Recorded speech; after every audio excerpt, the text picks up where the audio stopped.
Hey guys, it's Jen from Beauty's a Bookworm and welcome back. So today is going to be the second installment of our little series, Getting Pregnant with Jen, Part 2. So, it's been a few weeks since my first video and it got a nice amount of views, so I thought, let's continue.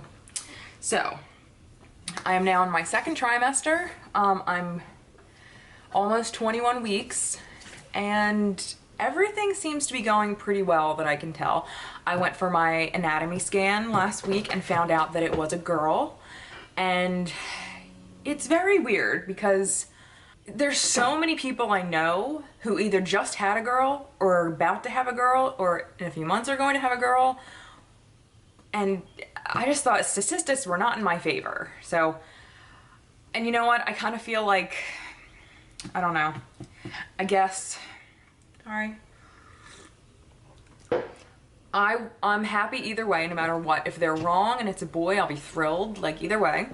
A little part of me did actually want a girl just because my kids already have a little brother. Their dad got remarried and has a baby, and I thought it'd be fun for them to have a little sister, you know, and it seemed to work out. And it's weird because I wanted, like, before I had kids, I wanted a boy first and then a girl, and that's exactly what I got. So I mean, I couldn't think it's not gonna work out in that favor again, like, and go with my wishes, but it did. So thanks, God. Anywho, let's start of what's been going on. So yeah, so we're having a girl.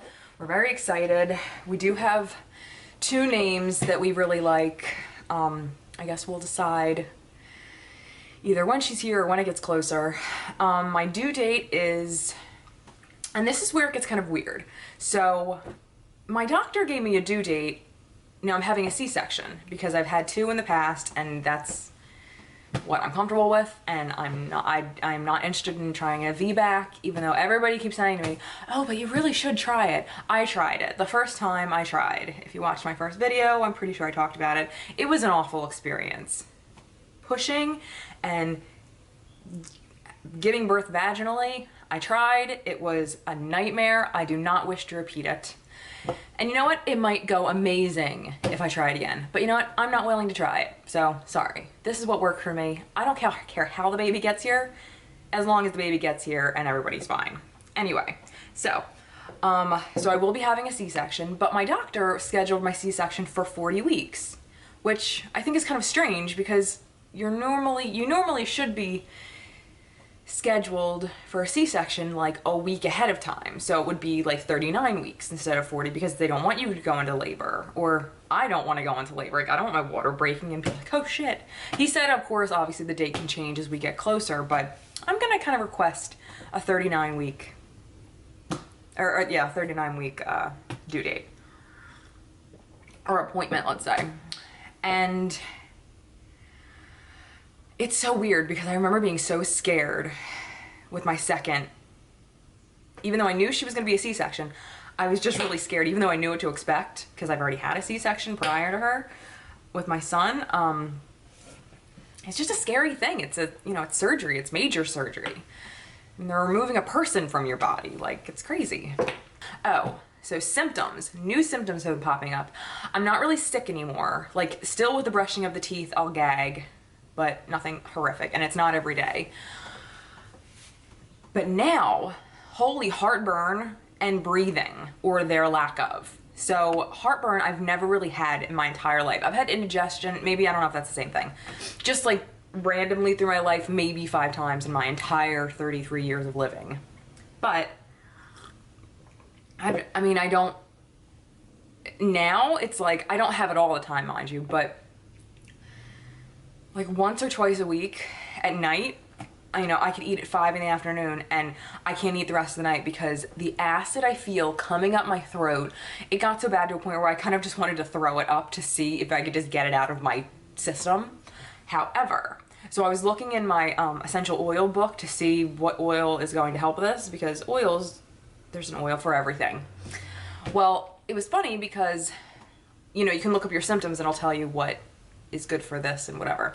Well, the first thing it said wasn't an oil. It said the best way to combat heartburn is mixing half of a squeezed lemon with water.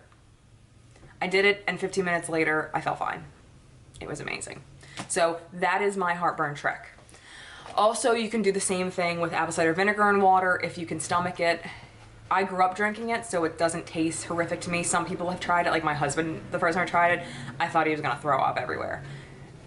Now he'll drink it, but, sorry, Roxy. Now he'll drink it, I'm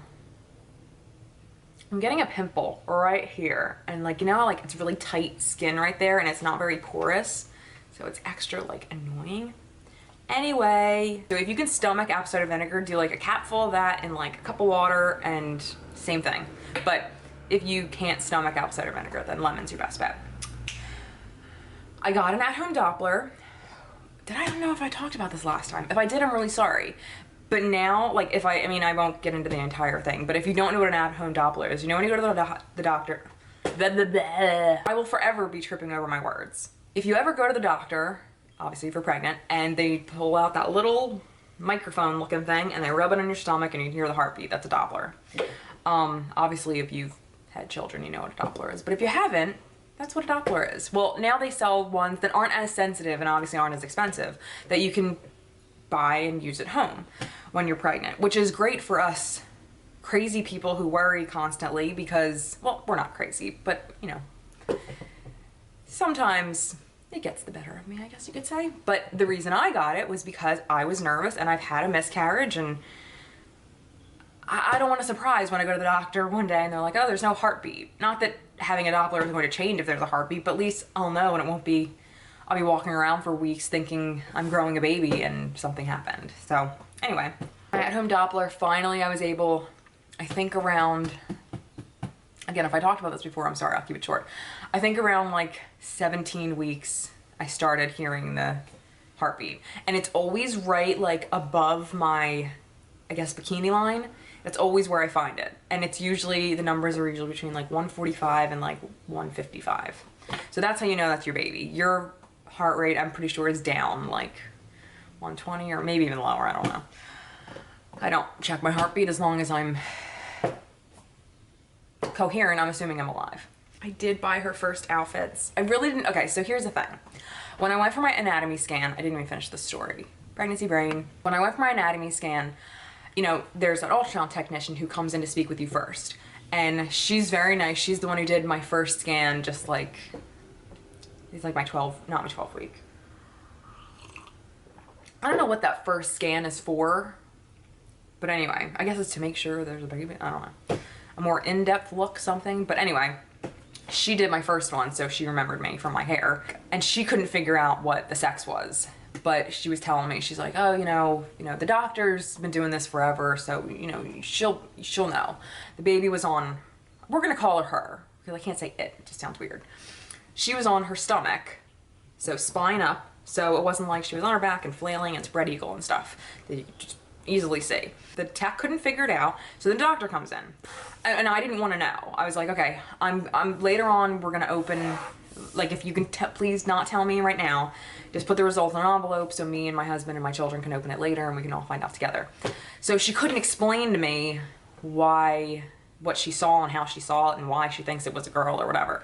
So anyway, I ended up, you know, she was like, you know, I'm almost 100% that my guess is right. The baby kept her legs closed almost the entire time. So I guess she only got a very small window to look. I wasn't super sure about buying things because I don't want to, okay, and this is a weird reason, but I hate returning things. I hate it. I hate returning things to stores. I don't know why, I just hate it. And I was like, oh, with my luck, you know, we're gonna be like, oh, it's a girl. And, you know, our shower comes along and we get all this girl stuff and we buy all this girl stuff. And mind you, I'm not a huge, like, everything's gonna be pink or everything's gonna be purple. I'm as boring as can possibly be with that stuff. But people will buy us stuff, I'm sure, to be oh my God, to be gender specific, pink or whatever. And I just hate returning things. So anyway, I finally posted the picture on my Facebook forum, and because again, you know, my kids are so much older that I don't even remember the last time that I figured out I was having a boy and a girl. The last time I looked at an ultrasound picture of a baby and had to figure out the sex, I mean, I never had to. I just kind of took the tech's advice back in the day and that was it. But this time, obviously, it's a little different story. So I posted the picture, seeing what the rest of the girls thought, and they all said girl. They're like, oh, it's a girl. And they showed me, some of them showed me their ultrasound pictures when they were having a boy, and it showed, you know, the boy parts, and it did not look like the picture I had. And there was an actual sonographer on there. Is that the word, sonographer? Yeah. And she said, yeah, it does look like a girl. Like, she's like, I'm pretty sure it's a girl.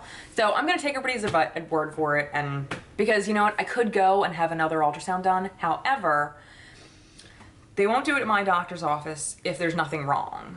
Like, you know, they got a good shot of, everything else looked fine on the ultrasound, the heart, the size, everything. So unless they see something that seems a little abnormal, or they didn't get a good look at like the heart or something, then they'll have you come back in. But since nothing of that nature came up on mine, they won't see me again. So what I'd have to do is go for an elective ultrasound, which is not, I mean, it's not really expensive. It's $100, but you get like the 3D ultrasound and the 4D or whatever. But I don't like those ultrasounds because it reminds me of like melting babies. Well, not reminds me, I've never seen a melting baby, but I don't know, I just do not like those pictures. I mean, I applaud you if you go get them, but I just don't find them attractive. So, and the closest one around me is like an hour away, so no. Yeah, see, Roxy agrees. So I ended up buying 2 outfits. So I was like, you know what, I'm just gonna suck it up, and you know, I'm having a girl and I'm gonna stop worrying about it. You know what? I love these big like cowl neck sweatshirts. However, I don't like that it like makes my hair stick up. So annoying, so annoying. I have to like hide it in the hood. This isn't about hair, Jen, stop it. Anyway, I did get 2 outfits. One was a dress that she'll only be able to wear once in her first month or 2 of life. And the other one is like, you know, every day lounging about the house clothes.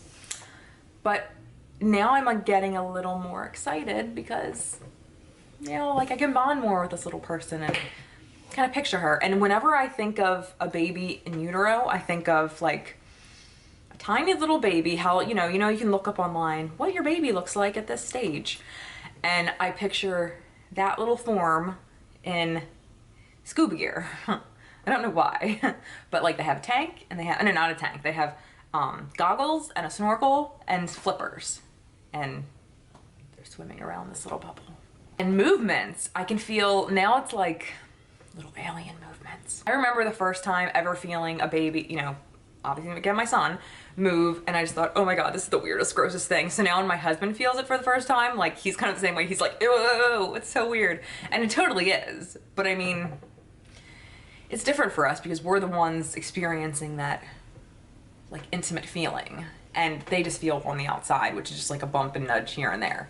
But like it totally feels like when you're in the pool and you do a flip underwater, like that butterfly feeling is what it feels like. But now it's becoming more pronounced. Yeah, God. Now it's becoming more pronounced and I can feel a little more, and now I can start seeing my stomach kind of make those little movements. But everything I think is going pretty well. You know, I still have fears about the unknown. I'm still scared of possibly going into labor eventually. I'm just not a fan of that. So a lot of exciting things are coming. The holidays are here. Well, they're almost here. It's about to be Halloween, and then it's going to be Thanksgiving and Christmas, and before you know it, we have a little person to welcome. So I'm going to do a few more of these videos, I think. I just think it's something fun to do. I think they're fun to watch, you know, especially for, you know, some of us. Like, I like watching these kind of videos, and hopefully you do too, and hopefully I'm not boring you to death, and or I'm hoping some of us can relate to each other. That's always a fun thing. I totally recommend that if you like to join, if you're pregnant or looking to become pregnant or anything like that, there's always some kind of forum or board to join to, I don't know, bond and talk to other women who are going through the same thing, because it is so much of a pain to like have to contact your doctor and wait for them to call you back, and you feel weird asking certain questions. Whereas these kind of things, I love the board that I'm on. I don't post tons, but I mean, it's really interesting, and it, you know, when people bring up certain things, you're like, oh wow, I thought I was the only one who thought that, or I thought that was weird, I didn't want to say anything. And I mean, I'm pretty open with how I feel, but I mean, I know not everybody is, so You know, things like this I think are really nice to get to bond over. So having said that, thank you guys so much for watching. I hope you tune in for my next one, which will again probably be in about 2 or 3 weeks. I hope everybody has a great Halloween, and if there's anything you guys want to talk about in the Getting Pregnant with Jen series, please list it below in the comments. Give me a thumbs up if you enjoyed this video, and please subscribe and stay tuned for more. Thanks guys. Have a good one. Bye.